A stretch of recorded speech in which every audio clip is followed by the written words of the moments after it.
রমজান এলো রে রমজান এলো, রহমত এলো, বরকত এলো, মাগফিরাতের। সুপ্রিয় দর্শক শ্রোতা, আসসালামু আলাইকুম ওয়া রাহমাতুল্লাহি ওয়া বারাকাতুহু। স্বাগত জানাচ্ছি হামদর্দ রমজানের স্বাস্থ্য কথা অনুষ্ঠানে। এই অনুষ্ঠানে আমরা দুজন বিশিষ্ট চিকিৎসকদের আমন্ত্রণ করে থাকি, যাদের কাছ থেকে আমরা শুনে থাকি গুরুত্বপূর্ণ আলোচনা রমজান মাসে রোজাদার ভাই বোনরা যে সমস্ত সমস্যার সম্মুখীন হন ওসব সমস্যা নিয়ে এবং সেই সমস্যার থেকে উত্তরণের উপায় নিয়ে। আজকে আলোচনার জন্য স্টুডিওতে উপস্থিত আছেন দুজন বিশিষ্ট চিকিৎসক। আসুন তাদেরকে পরিচয় করে দিই। আমার সামনে ডান দিকে আছেন doctor Mohammad Iqbal Hossain, consultant, Hamdard medical, Tangail. এবং আমার সামনে বাঁ দিকে আছেন ডাক্তার জেবুন্নাসার সূচি, প্রভাষক, হাকিম সাঈদ ইস্টার্ন মেডিকেল কলেজ। আপনাদের দুজনকে আলোচনায় অংশগ্রহণ করার জন্য স্বাগত জানাচ্ছি। ধন্যবাদ আপনাকে। আজকে আমরা আলোচনা করব এমন একটা বিষয় নিয়ে, যে বিষয়টা রোজাদার ভাই বোনরা প্রায়ই এটাতে ভুগে থাকেন এবং এটা অনেক সময় সৃষ্টি হয়ে থাকে। এখন বিশেষত দিন বড় হওয়ার কারণে এটা বেশি হয়ে থাকে। এটা হলো ইউরিনারি ডিজিজ। আজকে আমরা মূত্রতন্ত্রের বিভিন্ন রোগ নিয়ে আলোচনা করব। আমি প্রথমে ডাক্তার জেবুন্নাসার সূচি, আমি আপনার কাছে জানতে চাচ্ছি যে ইউরিনারি ডিজিজগুলি আসলে কি কি এবং এটা রোজাদার ভাই বোনদের মধ্যে আসার সম্ভাবনা, কি ধরনের ডিজিজগুলি হতে পারে, একটু আলোচনা। ধন্যবাদ আপনাকে আমাকে সুযোগ দেওয়ার জন্য। মূত্রতন্ত্র আমাদের কিডনি থেকে শুরু করে প্রস্রাবের নালী পর্যন্ত পুরাটুকুকে আমরা মূত্রতন্ত্রের সাথে অন্তর্ভুক্ত করতে পারি। সেখানে কিডনির রোগ হতে পারে। কিডনিতে কি কি রোগ হতে পারে? নেফ্রাইটিস হতে পারে, অ্যাকিউট গ্লোমেরুলোনেফ্রাইটিস, ক্রনিক গ্লোমেরুলোনেফ্রাইটিস হতে পারে। তারপর কিডনিতে পাথর হতে পারে, যদিও পাথরটা রোজা রাখার কারণে হতে পারে না, পাথর হওয়ার পেছনে আরও অনেক ধরনের কারণ থাকতে পারে। তারপর মহিলাদের ক্ষেত্রে একটা কমন সমস্যা হতে পারে, সেটা হচ্ছে ইউরিনারি ট্র্যাক্ট ইনফেকশন, যেটা আমরা ইউটিআই বলতে পারি। তারপর যেহেতু রোজা লং টাইম হওয়ার কারণে আমরা দীর্ঘ সময় পানি খাওয়া থেকে বিরত থাকতেছি, সেক্ষেত্রে আমাদের প্রস্রাবের জ্বালাপোড়া হতে পারে। তারপর প্রস্রাবের রাস্তায় ইচিং হতে পারে। তারপর মহিলাদের ক্ষেত্রে অনেক সময় লিকুরিয়ার সমস্যাও ডেভেলপ করতে পারে। জি, এই সমস্যাগুলোই মোটামুটি হতে পারে ইউরিনারি সমস্যা হিসেবে আমরা এগুলিকে আখ্যায়িত করতে পারি। ধন্যবাদ আপনাকে। এবার ডাক্তার ইকবাল সাহেব, আমি আপনার কাছে জানতে চাচ্ছি যে ইউরিনারি সমস্যাগুলি, এগুলি হওয়ার পিছনে যে কারণ, সেই কারণকে আপনি কি কারণগুলিকে আপনি বিশেষ করে আজকে রোজার দিনে আপনি দায়ী করছেন, যে কি কারণ এগুলি হতে পারে?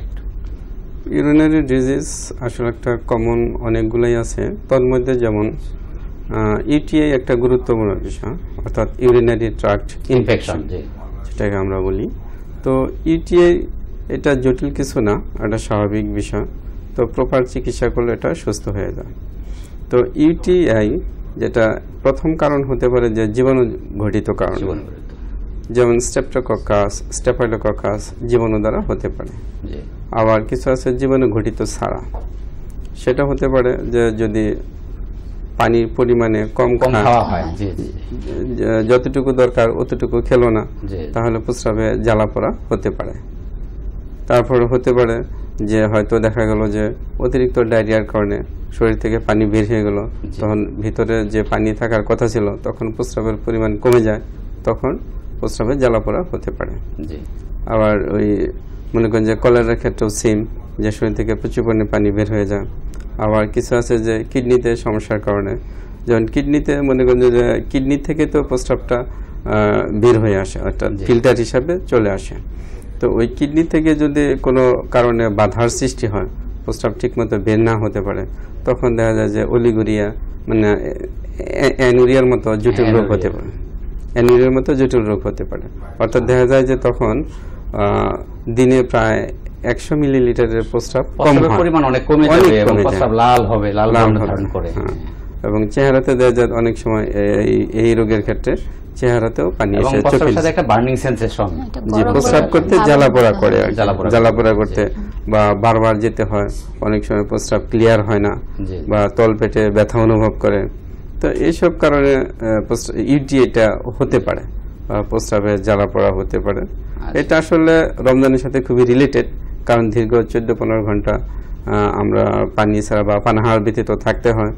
তো এই জন্য কিছু কিছু সচেতনতা যদি অবলম্বন করা যায়, এটা থেকে আমরা বাঁচতে পারি। অনেক সময় তো ঘামের সাহায্যে, মানে প্রচুর পরিমাণ ঘাম নিঃসরণ হলে পরেও দেখা যায় যে ওই পানি শূন্যতা দেখা দেয়, তখন প্রস্রাবে জ্বালা পড়া দেখা দেয়, স্বাভাবিক হয়ে দেখা যেতে পারে। ধন্যবাদ আপনাকে ডাক্তার জেবুন্নেসা। আমি আপনার কাছে জানতে চাচ্ছি যে এই ধরনের, এটা সাধারণত মহিলাদের ক্ষেত্রে আপনি বলছিলেন যে ইউটিআইটা বেশি দেখা দেয়, তো মহিলাদের ক্ষেত্রে এই ধরনের যখন সমস্যা দেখা দেয়, তো এই সমস্যাগুলির জন্য আসলে কি ধরনের তারা প্রিভেন্টিভ ওয়ে অবলম্বন করতে পারে, উপায় কি অবলম্বন করতে পারে একটু আমাদের? এখানে আমি আরেকটু যোগ করতে চাচ্ছি, বাংলাদেশের প্রেক্ষিতে দেখা গেছে পুরুষের তুলনায় ইউটিআই রোগটা মহিলাদের বেশি হয়ে থাকে। শতকরা 98% ইউটিআইটাই মহিলাদের ডেভেলপ করে থাকে। তো সেই ক্ষেত্রে যে প্রিভেন্টিভ মেথডগুলা মানে যেগুলো আমরা মানে ইয়ে করতে পারি, সেটা হচ্ছে যে আমাদেরকে অবশ্যই ইফতার করার পর প্রচুর পরিমাণে পানি পান করতে হবে, তারপর শরবত পান করতে হবে, আর কি বলে পরিষ্কার পরিচ্ছন্নতার দিকে অবশ্যই তাকে গুরুত্ব দিতে হবে। ইউটিআই যে শুধু জীবাণু ঘটিত কারণে হয় তা না, অপরিষ্কার ও অপরিচ্ছন্নতাও ইউটিআই এর একটা বড় কারণ হতে পারে। প্রস্রাব বেশি সময় ধারণ করা বা এরকম নিয়মের করা, আটকে রাখা, মহিলাদের এই ধরনের প্রবণতাটা একটু বেশি থাকে, যে কারণে মহিলারা দীর্ঘক্ষণ প্রস্রাব আটকে রাখে, সে থেকেও কিন্তু এই ইউটিআইটা ডেভেলপ করতে পারে। আর অপরিষ্কার থাকার কারণেও হতে পারে। তো এইগুলা যদি মানে পরিষ্কার পরিচ্ছন্ন থাকতে হবে, নিয়মিতভাবে আপনার যৌনকেশ মুন্ডন করতে হবে, এই সব মানে এই পদ্ধতিগুলো যদি অবলম্বন করা যায়, তাহলে আমার মনে হয় যে আপনার ইউটিআইটাকে প্রতিরোধ করা সম্ভব হবে। এমনি খাদ্যাভ্যাসের মধ্যে কি ধরনের পরিবর্তন ঘটানো যায়? যেরকম তার আপনি শুধু ইফতারির কথা বলছেন, সেহরির সময় তো তার ইফতার থেকে সেহরি অবধি তাকে হচ্ছে প্রচুর পরিমাণ পানি পান করতে হবে, বিশুদ্ধ পানি পান করতে হবে। তাকে বাইরের ভাজা পোড়া খাবারটাকে কম গ্রহণ করতে হবে, তরল এবং লঘুপাক খাবার তাকে গ্রহণ করতে হবে। সেক্ষেত্রে সে সবজি জাতীয় খাবার গ্রহণ করতে পারে, লাউ শাক, কলমি শাক, যে খাবারগুলো সহজ পাচ্য সেগুলো সে গ্রহণ করতে পারে। এবার যাচ্ছি ডাক্তার ইকবাল সাহেব, আপনার কাছে জানতে যাচ্ছি যে এই অসুবিধাকে, সমস্যাগুলি দেখা দিলে তাহলে আমরা কি ধরনের চিকিৎসা স্বর্ণাপন্ন হব, কি ধরনের ওষুধ আমরা মানে তারা খাইতে পারে? বিশেষ করে যদি যে সমস্ত রোজাদার ভাই বোনরা রোজার মাঝখানে তারা যদি এই সমস্ত অসুবিধায় পড়ে, তো এমন কোনো থেরাপি বা এমন কোনো আপনার নির্দেশনা আছে যে তাদের মানে পেটে সাধারণভাবে যদি একটু পানির বা বরফের সেক বা রাখেন, তাহলে তারা এর থেকে বাঁচেন, মানে রোজাটা ভাঙতে হচ্ছে না? এই ব্যাপারে একটু ন্যাচারাল ওয়ে কি ভাবে সে বাঁচতে পারে একটু আপনি? যেমন আপনি যেটা বললেন যে সুন্দর একটা প্রশ্ন করছেন, যে অর্থাৎ রোজার মাঝখানে, দিনের মাঝখানে এরকম শুরু হলো, তো তাহলে ওই মুহূর্তে তাকে একটা হাইড্রোথেরাপি, এটাকে আমরা বলে থাকি হাইড্রোথেরাপি নিতে পারি। অর্থাৎ ঠান্ডা পানি, অর্থাৎ নাভি নিম্নাঞ্চলে আমরা যদি প্রচুর পরিমাণে ঠান্ডা পানি ঢালি, তাহলে দেখা যাবে যে আমরা অনেকটাই আরাম পাইতেছে। যেহেতু রোজার মধ্যের কথা ভাঙতে হলো না, অথবা বরফের টুকরা দিয়া সেক দেয়া, এটা হ্যাঁ বরফের টুকরার সেক, যেমন আমরা তো গরম পানির সেক দেয়, কিন্তু এটা হলো বরফের টুকরা দিয়ে তলপেটে আইস ব্যাগ ইউজ করতে পারে। তো এই ক্ষেত্রে রোজা না ভেঙে এই সমস্ত ব্যবস্থা গ্রহণ করা যেতে পারে। ন্যাচারাল ওয়েতে আমরা আসলে বাঁচতে পারি আর কি। পরবর্তীতে যখন ইফতার করবে তখন তারা ওষুধ খাবে আর কি। আপনি এই ব্যাপারে বলেন যে কি ধরনের ওষুধ তারা খাইলে খুব দ্রুত এর হাত থেকে বাঁচতে পারে আপনারা?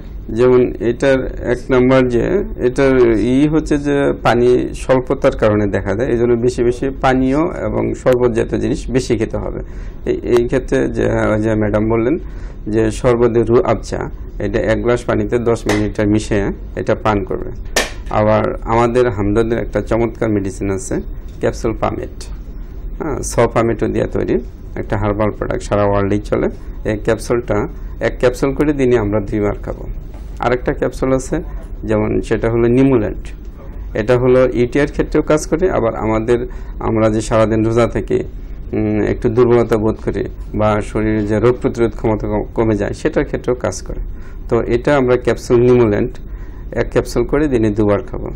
সেই সাথে আরেকটা মেডিসিন আছে আমাদের খুবই ভালো, যদি জীবাণু ঘটিত কারণ হয় আমরা সাফি অ্যাপ্লাই করবো, বাস এমনি সাফিটা 2 চামচ করে দিনে 2 বার আমরা ইউজ করব।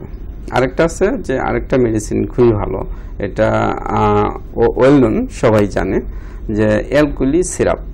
অ্যালকুলিটা 1 গ্লাস পানিতে 4 চামচ অ্যালকুলি মিশিয়ে যদি সেবন করা যায় দিনে 2 বার, অথবা যদি বেশি সমস্যা দেয় 3 বার আমরা খেলাম, তাহলে প্রস্রাবে জ্বালা পড়া থাকবে, খুব দ্রুতই কমায় দিবে, খুব দ্রুত কমে দেবে।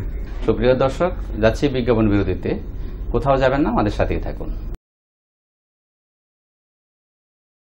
সুপ্রিয় দর্শক, ফিরে এলাম বিজ্ঞাপন বিরতি থেকে হামদর্দ রমজানের স্বাস্থ্যকর অনুষ্ঠানে। এবার যাওয়া যাক মূল আলোচনায়। যে ডাক্তার জেবুন্নেসা, আপনি বলতেছিলেন ইউরিনারি ট্র্যাক্ট ইনফেকশন এবং প্রস্রাব জ্বালা পোড়ার ক্ষেত্রে এবার কি ধরনের চিকিৎসা নেওয়া যায়, আপনি বলেন একটু প্রাকৃতিক চিকিৎসা সম্পর্কে। প্রকৃতি মূল চিকিৎসক, আমরা ঘুরে ফিরে প্রকৃতির কাছে ফিরে যেতে হয় আমাদেরকে। তো সেভাবে যদি আমি চিন্তা করি, হাতের কাছে কোনো কিছু পাওয়া না গেলে, চিকিৎসা পাওয়া না গেলে আমরা প্রাকৃতিক উপায়ে কিছু পদ্ধতি গ্রহণ করে ইউরিনারি ট্র্যাক্ট ইনফেকশন কিছুটা সমস্যা লাঘব করতে পারি, বা ব্যথা কমাতে পারি, বা আপনার জ্বালা পোড়াটা কমাতে পারি। সেক্ষেত্রে আমরা যদি মৌরিটাকে রাতে ভিজিয়ে রেখে সকালে পিষে দিনে 2 বার গ্রহণ করি তাহলে উপকার হবে। মৌরি মানে যে গোয়া মৌরি বলে যেটা কি পরিচিত, জি এটা। আর অথবা আমরা পাথরকুচি পাতা পিষে আমরা পেস্ট করে পানির সাথে মিশিয়ে আমরা সেটাকে গ্রহণ করতে পারি। এক্ষেত্রেও কিছুটা সমস্যা লাঘব হবে, কিন্তু সেটা কোনো মানে দীর্ঘস্থায়ী সমাধান না। তো ব্যথা কমানো বা আপনার জ্বালা পোড়া কমানো বা ইচিং কমানোর জন্য আমরা এই চিকিৎসাগুলো গ্রহণ করতে পারি। অবশ্যই পূর্ণাঙ্গ চিকিৎসার জন্য অবশ্যই নিকটস্থ একজন ভালো চিকিৎসকের শরণাপন্ন হওয়া উচিত। হ্যাঁ জি, ধন্যবাদ আপনাকে। আমি আবার আসছি ডাক্তার ইকবাল সাহেবের কাছে।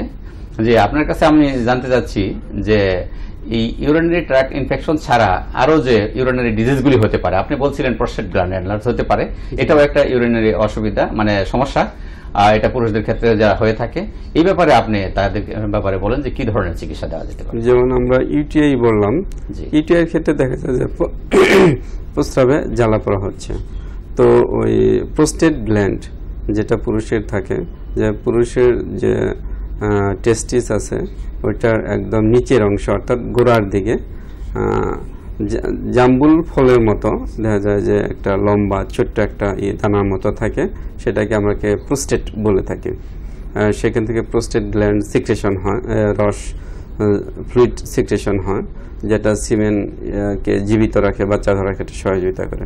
তো ওই প্রোস্টেট গ্ল্যান্ড, পুরুষের এই গ্ল্যান্ড যদি বেড়ে যায় তাহলে দেখা যায় যে প্রস্রাব তাকে বারবার যেতে হয় এবং প্রস্রাব করতে জ্বালা পোড়া করে।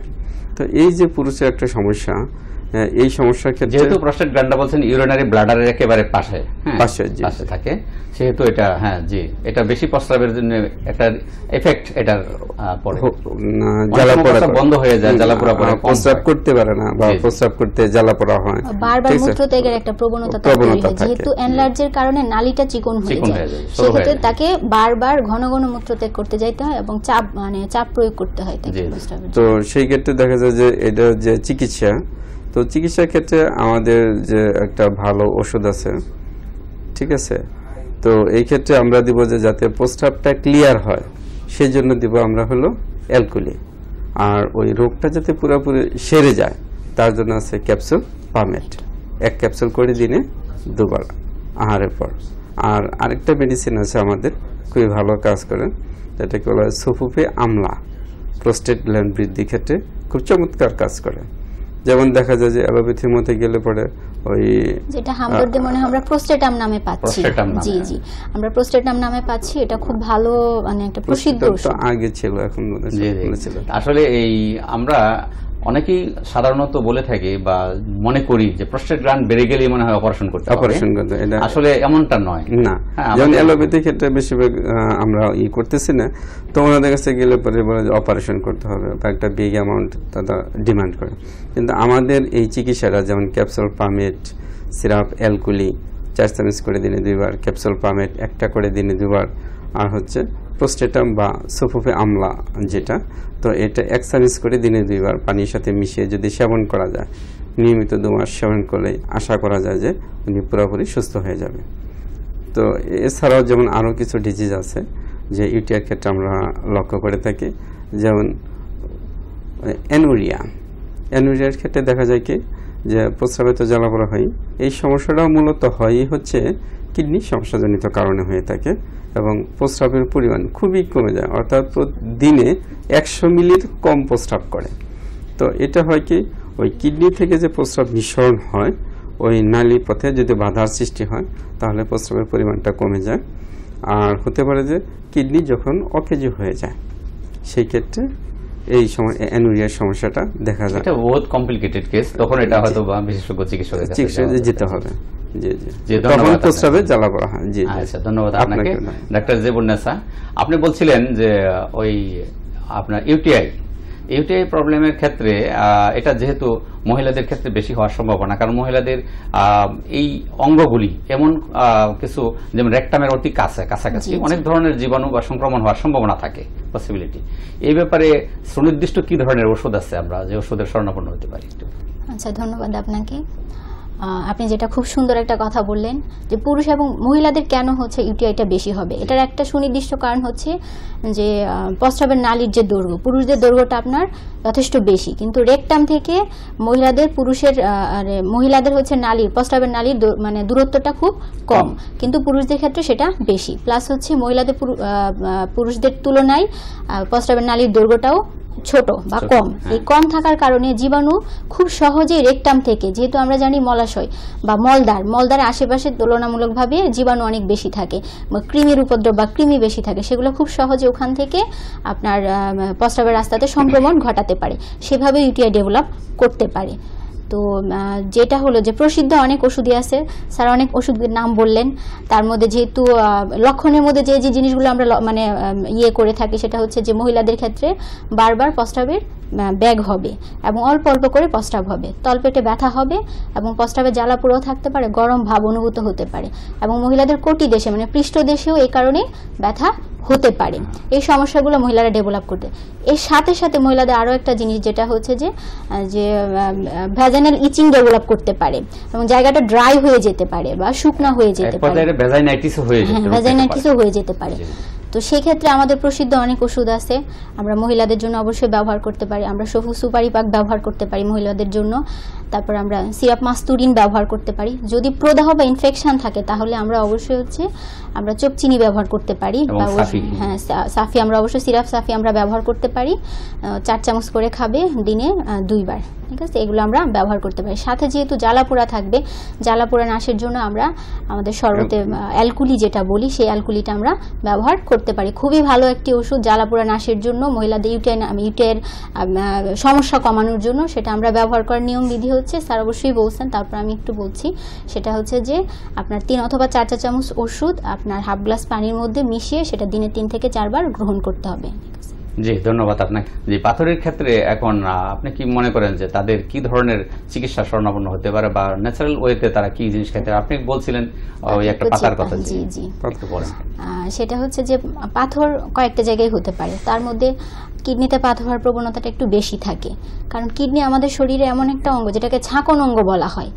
শরীর সারাদিন যা গ্রহণ করবে সেটা পানিতে রূপান্তরিত হবে, শরীরে সব কিছু গ্রহণ করার পর পানিটা সেখানে এসে ছাঁকনির মাধ্যমে মূত্র তৈরি হয়ে বাইরে বের হয়ে যাবে। তো এই ছাঁকন অঙ্গতে যদি কোনো সমস্যা থেকে থাকে বা আমরা যদি ওই টাইপের খাবারগুলা, বিশেষ করে ক্যালসিয়াম সমৃদ্ধ খাবার যদি আমরা খুব বেশি পরিমাণে গ্রহণ করে থাকি, তাহলে তাদের কিন্তু এই কিডনি পাথরি হওয়ার সম্ভাবনাটা বেশি থাকে। তা এছাড়াও পাথর কিন্তু মূত্র নালীতেও হতে পারে, যেটা আমরা ইউরেটার বা মূত্রবাহী নালী বলি, যেটা বলে থাকি, সেখানেও কিন্তু আপনার হতে পারে।